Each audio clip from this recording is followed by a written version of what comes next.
Ukiona nakuwa nauliza maswali, ila sitauliza. Nimeomba tu uzuru mapema.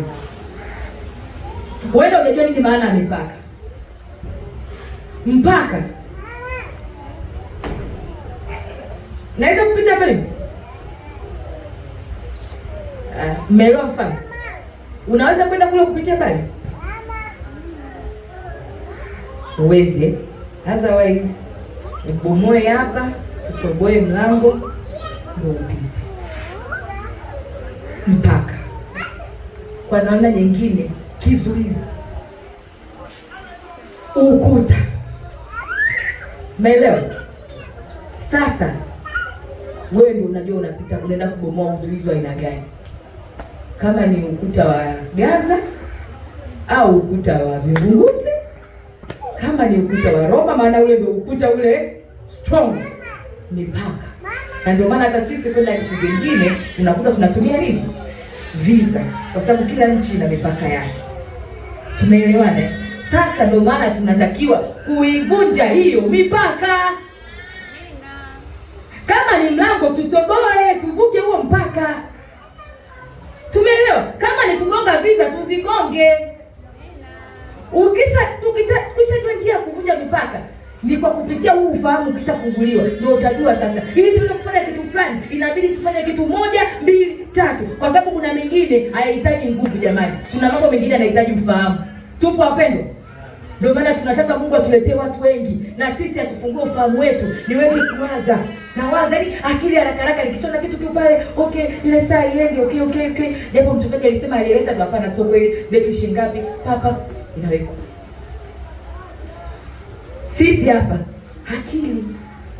Mungu atupe akili tu. Paulo aliwaambia Galatia 3:1.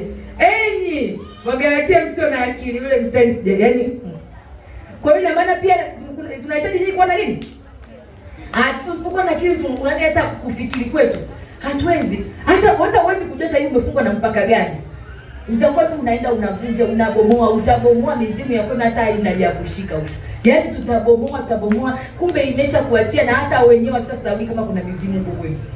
Ila kumbe kuna mipaka ambayo tu wenyewe tumejiwekea, ambayo inahitaji Mungu mwenyewe atupe ufahamu ya kuweza kuondoa hiyo mipaka. Tujue ni mpaka upi. Na ndio maana nikasema mwanzo na kurudisha nyuma kwamba kuna muda Roho Mtakatifu anakufikishia message hata kwa utani. Umeelewana? Kutokana na jamii ambazo tunaishi nazo. Au hata kwa vibonzo, kwa sababu sasa hivi tuna mitandao. Hata kwa kibonzo cha mtandaoni anakufikishia nini? Hello? Yes. Haya. Lakini katika maombi yake haya hakuacha kuomba kumtegemea Mungu. Na ndio maana akasema pale, mkono wako uwe pamoja nami. Quotation. Umeona hapo kwa hiyo kitabu hapo Nimesaidia kusoma hapo.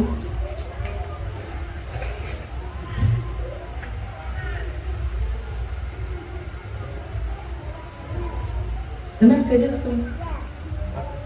Hapo mstari wa 10 shuka huko chini. Pale baada ya kuomba kuzidishiwa, baada ya kuomba kunini angebarikiwa kweli. Anasema mstari wa 10,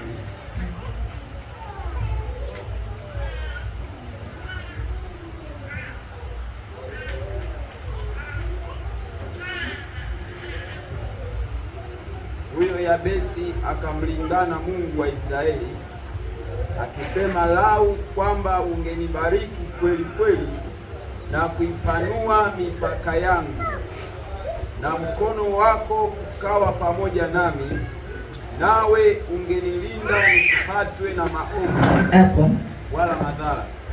Mbona kabisa baada ya kuomba baraka akaomba, lakini alijua hatoweza kama akitegemea hayo atakayokuwa nayo, hatoweza kama akitegemea vitu alivyokuwa navyo. Na ndio maana tunaona kabisa akaomba nini? Mkono wako uwe pamoja nami. Tunaona kabisa mafanikio bila uwepo wa Mungu ni hatari. Mafanikio bila uwepo wa Mungu ni yana hatari. Najua utaniuliza wewe unajua kufanikiwa wewe ukajua labda ukamwacha Mungu ukatestify. Okay. Siwezi kusema nitaambia siku nyingine mchungaji asipokuwepo. Ila nitamtolea mfano mtu ambaye nimemsoma kwenye Biblia. Mfalme Suleiman, tunamjua wote. Tunajua alikuwa tajiri eh? Tunakumbuka? Lakini ukisoma pale kwenye ile Wafalme wa kwanza pale, si atusoma ila Wafalme wa kwanza kwenye mlango wa 9. Ila au soma hapo ili kuna kitu nataka hapo. Wafalme wa kwanza mlango wa 9.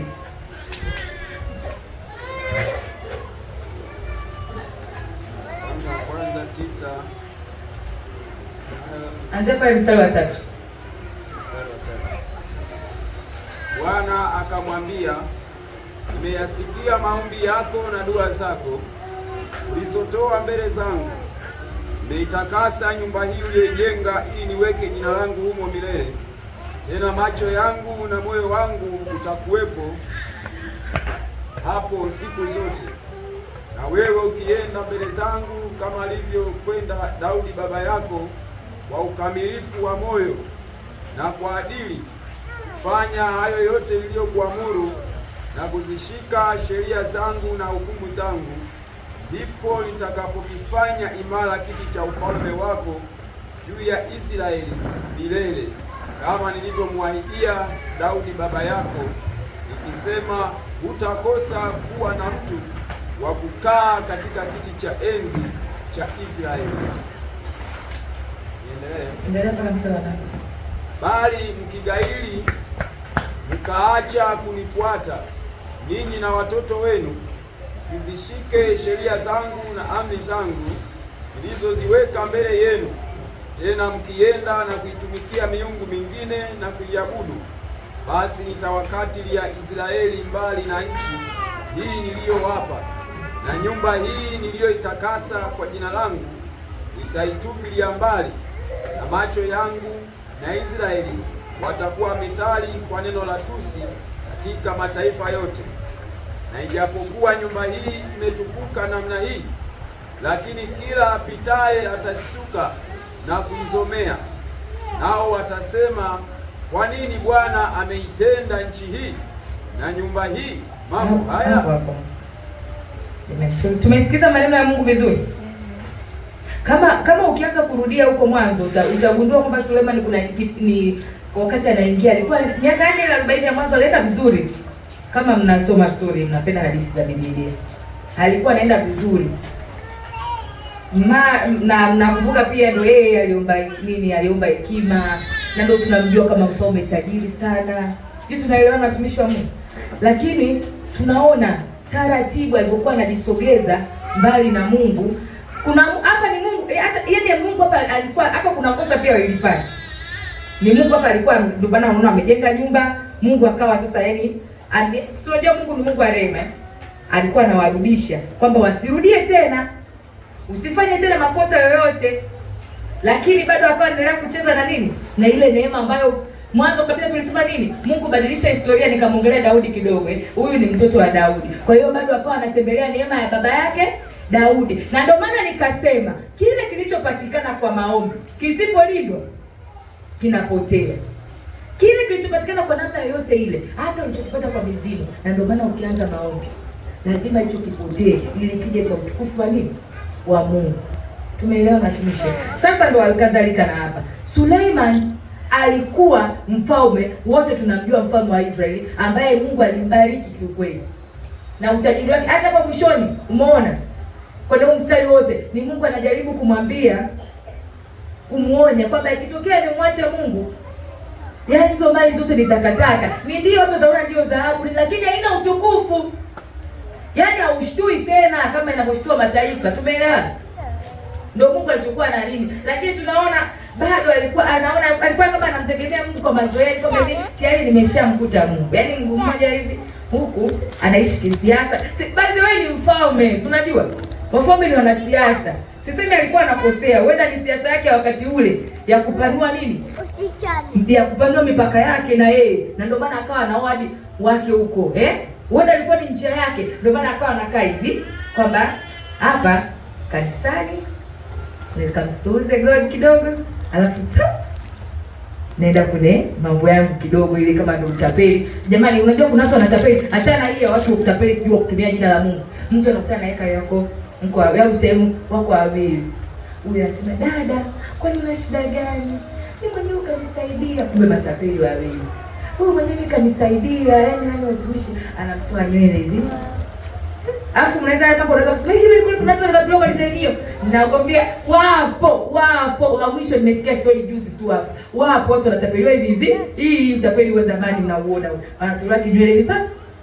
Alafu tena kwa hapo nimefungwa na mizimu wewe. Hebu sasa hapo inabidi utoe kama 200,000. Umekuwa hivyo? Ndio. Yaani wewe umefungwa, hela unapata sasa hivi. Kweli anatuma jamani. Baba jamani nilipokea yani nikapata. Hapo anatuma tena 500,000. Anaambia sasa anamwelekeza na kanisa kabisa. Kumbe hilo sema hamna hata kanisa. Yaani anamuelekeza vizuri, kumbe ni matapeli. Yaani matapeli unawajua hapa mjini. Wanatumia hili jina la Bwana hili ambalo unaliogopa unakulisemekea. Uweza kuwa analitapelia jamani. Nyinyi. Mungu aturehemu. Lakini narudi hapa kuomba utegemezi wa Mungu. Kwa nini? Kama leo nitatumia nguvu kuja kanisani kuomba Mungu anisaidie, labda na shida na ujenzi nafanya, Mungu anisaidie. Kesho na kesho kutwa nimeanza ujenzi, mimi nasahau tena kuja kanisani kuendelea kuomba Mungu anifanyie ulinzi wa nyumba yangu na uijenga. Sijui tumeelewana? Au naenda hadi mwisho, nikimaliza naanza kuambiwa twende tukachukue zile chumvi za mawe zinatoaga nuksi. Ulijenga kwa nuksi? Mbona ukwenda kumwaga hayo mawe wakati unaanza ujenzi? Kwa nini mwishoni unataka ufanye jembe janja? Kweli? Ndio mambo kama hayo. Mfano mtolea mfano kwa ni hai kabisa wa Biblia. Lile jambo ambalo Sulemani aliamua kwenda kuoa mtoto wa Farao. Mnasoma Biblia lakini watumishi wa Mungu. Ila hadithi ndio ampendi za Biblia, Amina. Sasa yule Sulemani alimwoa mke wa Farao. Na nyie Farao si mnajua? Watu wa Misri wanamtaja Mungu wetu. Si mnajua tulikuwa watumwa Misri na Israeli? Si mnajua? Leo wewe unaenda kuoa kule. Mimi nitakujibu kama mwakilishi wa Sulemani. Ni kweli ilibidi nioe kule ili nitanue mipaka kidiplomasia. Kwanza ile nchi ni tajiri sana. Kwa hiyo nilikuwa naongeza ulinzi wa ngome zetu kwa sababu watu waendelee kutuogopa kimungu na watuogope kitaifa ili tuendelee kuwa taifa kubwa sana. Hivi zile chumvi za kule, yale mafuta ya Misri tukichanganya na beshi letu. Ni kweli kabisa Sulemani. Tumeelewana? Hapo nilikuwa naongea kama nani? Kama mwakilishi wa Sulemani, kama msemaji wa ikulu ya Sulemani. Tumeelewana? Utanidoubt? Niliongea ni mabaya? Hayafai? Nimeongea mabaya kabisa ni diplomasia. Lakini ukirudi kimungu, wale watu wana miungu yao wapendwa. Na ukiendelea kusoma walianza kuabudu miungu ya kwao, wanaleta wanafukiza. Wanaweka kuna Mungu wa Israeli anafika huko ndani. Utakumbuka hata kuna Mungu aliyowatoa katika nchi ya Misri. Na ndio sasa hivi umemkaribisha yule Mungu wa Misri. Utakumbuka? Ase. Nadhani hapo tumeelewana. Baraka, na ndio maana hata duniani wanasema utajiri ukiwa mwingi unaleta uchizi. Huo ni ukweli. Mimi kwa ukiniuliza kikawaida nitasema ule ulikuwa uchizi. Maana hata unaoa wake hata 500, 1000 wa nini wote. Si uchizi. Utajiri umezidi. Na ukakosa usimamizi wa Mungu. Na nisikudanganye ndugu yangu. Mtu akikwambia tu eti nimefanikiwa kwa juhudi, anakwambia imekuaje? So, Lydia imekuaje sasa hivi hadi na huo mradi mkubwa wa mafuta na nikufanya kazi kwa bidii na kuwa na heshima sana. Wewe. Hebu hata juzi nilisikia Baresa Esther anaojiwa, akasema kweli alijibu vizuri kiukweli. Akasema nilianza chini sana, lakini mimi namshukuru Mungu kwa na starehe kwa ujana wangu na kufanya kazi kwa bidii tu. Basi jamani, akamfanya na starehe gani tuanzie hapo? Basi naidi sitotoa maji kwa mtu mmoja mmoja kama msiogope. Lakini siri ya mafanikio ya mtu anaijua mwenyewe. Tumeelewana? Siri ya hivyo unavyovitamani wanavijua wenyewe. Je, unataka nguvu gani? Unataka siri gani? Maana nguvu yote vimegawanyika tu vimatawi, ila kuna nguvu hizi, aidha ni Mungu au ni shetani, ila hivyo vingine nini? Ni vimatawi tu, ila Mungu ni kimoja, hakinaga jajajanja. Ukishaona ni Mungu na bado kuna matawi, huo ni uovu unaotumia jina la Mungu, wapendwa, kwa sababu mambo ya Mungu yamenyooka, na gharama ndio kama hizi unazoambiwa ni maombi. Kwamba mimi nifunge siku 30, wewe ufunge siku 2, tena donoa tunaendana nguvu? Sio kweli jamani, sio kweli. Hata kwa jinsi tu ya uongeaji tunafanana? Hapana. Na ndio hao pia hivyo hivyo, mtu atakwambia ukweli, hata kwambia ukweli, jamani, mimi nafukiaga vichwa vya wanangu mimi mwenzio. Wewe mimi mwenza kwa nini ninanyuka, lazima nimkupatie usiku. Ili akutishe, ila atakwambia tu namshukuru tena, yani acha Mungu ni mwema. Yaani baba amenisaidia sana, mchungaji Lema, yani yale mafuta na nisaga, jamani, Mungu ambariki. Wapendwa, mafanikio yana mengi, ila mimi najua moja ambalo nimewahi kuliona, ni Mungu tu. Hii sio hadithi ya uongo ya kuhusu Mungu, wapendwa. Nilihadithiwa maisha yalikuwaje, labda kama mjaelewa, na nikaenda sasa hivi nafurahi na yaona ni Mungu. Sikuwahi hata kwa siri kutajiwa kwamba hata majirani. Sasa nikwambia sasa mambo sasa ya ushirikina alivyo. Wanaweza hata mwenyewe sikwambia, lakini utasikia hata kwa bahati mbaya. Uongo kweli? Yaani wanakwambiaje ni sevaro lipo. Watakwambia hata kwa umbea tu. Lakini mimi sikudanganyi, katika hii nguvu ya Mungu mimi yuko ambao nimewahi kukua nayo, nimeiona, sijawahi kusikia. Hata kule kijijini mimi nimekaa kule miaka 3 sijui kule nilikuwa nasoma na ninarudi nyumbani kule, sijasikia hata kwa mng'ong'ono kwamba hii familia ina janja au ina ushirikina. No, never. Lakini nimeona Mungu akitoa sehemu moja kwenda sehemu nyingine. Lakini siri ni kuendelea kumtegemea Mungu. Japo kuna wakati utaenda, utapanda, utashuka, usiondoke kwenye formula. Hata Mungu naye hapendi, ila kuna muda inatubidi. Alipenda kumpitisha Ayubu alipopita? Alipenda. Tumesoma story ya Ayubu, tukaona ni shetani ndio alienda kumparapara pale nini na nini. Kuna tuku shetani wanatukitaka huyu, na yeye ana muda kushindana na tutalo. Maana shetani sio kitu kwa Mungu. Tumeona jamani, Mungu atusaidie sana. Jamani, namalizia msichoke.